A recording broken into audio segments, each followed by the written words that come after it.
Hi అండి. అందరికీ నమస్కారం. Welcome to my channel. ఈ వీడియోలో పెన్షనర్లకు ఏపీ ప్రభుత్వ పెన్షనర్స్‌కు డీఆర్ అరియర్స్ చెల్లింపుల తాజా సమాచారము, అలాగే 16,00,000కు పెంచిన గ్రాట్యుటీ సంబంధించిన పూర్తి వివరాలు ఈ వీడియోలో తెలుసుకుందాము.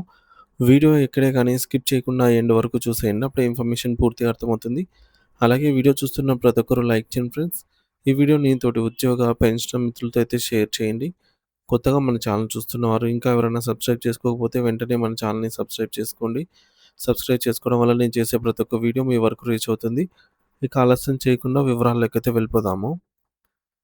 ఫ్రెండ్స్, ఇక విషయానికొచ్చినట్లయితే ఆంధ్రప్రదేశ్ రాష్ట్ర ప్రభుత్వం ఇటీవల పదవీ విరమణ చేసిన ఉద్యోగుల కోసం మరియు ప్రస్తుతం పెన్షన్ పొందుతున్న వారి కోసం విడుదల చేసిన 7,059 రూపాయల భారీ నిధుల ప్రకటన పెన్షనర్ల వర్గాల్లో పెద్ద చర్చకు దారితీసింది. చాలా కాలంగా తమ కష్టార్జితం కోసం పెండింగ్‌లో ఉన్న బకాయిల కోసం ఎదురు చూస్తున్న పెన్షనర్లకు ఈ వార్త ఒక పక్క సంతోషాన్ని కలిగిస్తున్నప్పటికీ, మరోపక్క తమకు రావాల్సిన అన్ని రకాల అరియర్స్ నిధుల్లో కవర్ అవుతాయా లేదా అనే ఆందోళన కూడా నెలకొంది. ముఖ్యంగా డీఆర్ అరియర్స్ మరియు పెంచిన గ్రాట్యుటీ పరిమితికి సంబంధించిన అంశాలు ఇప్పుడు అత్యంత కీలకంగా అయితే మారాయి.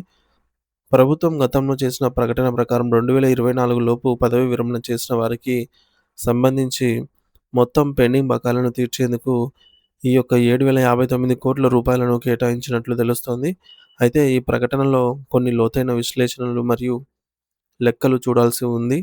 ఈ భారీ మొత్తంలో నిధుల వినియోగాన్ని మనం క్షుణ్ణంగా పరిశీలిస్తే ఇప్పటికే provident fund, GPF, group insurance scheme, GIS మరియు ఏపీజీఎల్ఐ వంటి అత్యవసర విభాగాలకు సంబంధించి సుమారు 2,000 రూపాయలను ప్రభుత్వం ఇప్పటికే పంపిణీ చేసింది. అంటే ఆయా విభాగాల్లో పెండింగ్‌లో ఉన్న దరఖాస్తుదారులకు ఇప్పటికే కొంతమేర ఉపశమనం లభించింది. ఇక మిగిలిన సుమారు 5,000 రూపాయలలో ఏ ఏ బకాయిలు చెల్లిస్తారనే దానిపై ప్రభుత్వం కొంత స్పష్టత ఇచ్చింది. ఇందులో అత్యధిక భాగం అంటే దాదాపు 3,411 రూపాయలను కేవలం పెండింగ్‌లో ఉన్న గ్రాట్యుటీ బిల్లుల కోసమే ప్రత్యేకంగా కేటాయించారు. రిటైర్ అయిన తర్వాత ఒక ఉద్యోగికి అందే అతిపెద్ద ఆర్థిక ఆసరా గ్రాట్యుటీనే. కాబట్టి దీనికి ప్రాధాన్యత ఇవ్వడం శుభపరిణామం.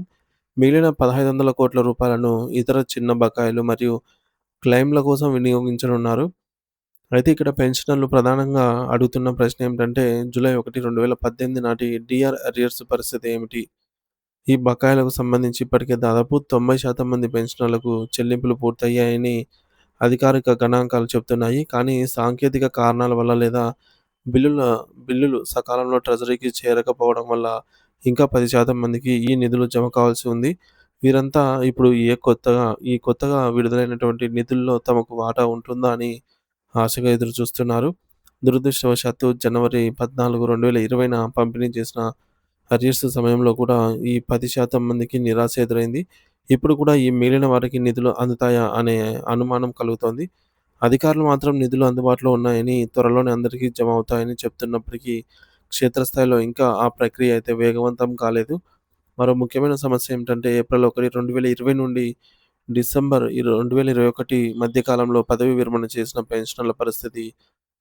వీరొక విచిత్రమైన ఇబ్బందిని ఎదుర్కొంటున్నారు.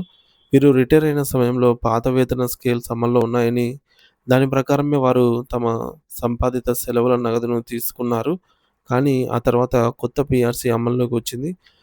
నిబంధనల ప్రకారంగా వీరికి కొత్త పీఆర్సీ వేతనాల ఆధారంగా సెలవుల నగదులో ఉన్న వ్యత్యాసాన్ని చెల్లించాల్సి ఉంది.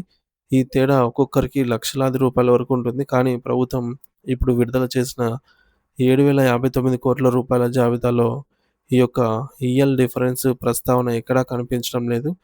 దీనివల్ల వేలాది మంది పెన్షనర్లు తమకు రావాల్సినటువంటి చట్టబద్ధమైన హక్కులను కోల్పోతున్నామని ఆవేదన వ్యక్తం చేస్తున్నారు. ఇక గ్రాట్యుటీ పరిమితి 16,00,000 రూపాయలకు పెంచాలని ప్రతిపాదన కూడా చాలా కాలంగా అయితే పెండింగ్‌లో ఉంది. దీనికి సంబంధించి ఒక కేసు ప్రస్తుతం కోర్టులో ఉంది. జూలై 1, 2018 తర్వాత పదవీ విరమణ చేసిన ప్రతి ఉద్యోగికి ఈ పెంచిన పరిమితి మొత్తం వర్తింపజేయాలని పెన్షనర్ల సంఘాలు గట్టిగా డిమాండ్ చేస్తున్నాయి. ఈ జీవో సక్రమంగా అమలు కాకపోవడం వల్ల ఒక్కో పెన్షనర్‌కు కనీసం 4-5 లక్షల రూపాయల వరకు నష్టపోయే ప్రమాదం ఉంది. ప్రభుత్వం కేవలం బకాయిలు విడుదల చేశామని ప్రకటించడమే కాకుండా ఇలాంటి సాంకేతిక మరియు న్యాయపరమైన అడ్డంకులను కూడా తొలగించాలని వారు కోరుతున్నారు. పీఆర్సీ అరియర్స్ మరియు పెండింగ్ డీఆర్ మొత్తాలను కూడా ఈ నిధుల్లో చేర్చే నిధుల నుంచే ఈ యొక్క విడుదల చేసిన నిధుల నుంచే సర్దుబాటు చేయాలని ఏపీ పెన్షనర్ల సంఘాలు ప్రభుత్వాన్ని మరియు జేఏసీ నాయకులనైతే కోరుతున్నాయి. ప్రభుత్వం తక్షణమే స్పందించి మిగిలినటువంటి ఆ 10% మందికి మరియు ఈఎల్ డిఫరెన్స్ కోసం ఎదురుచూస్తున్న వారికి న్యాయం చేయాలని అందరూ ఆశిస్తూ ఉన్నారు.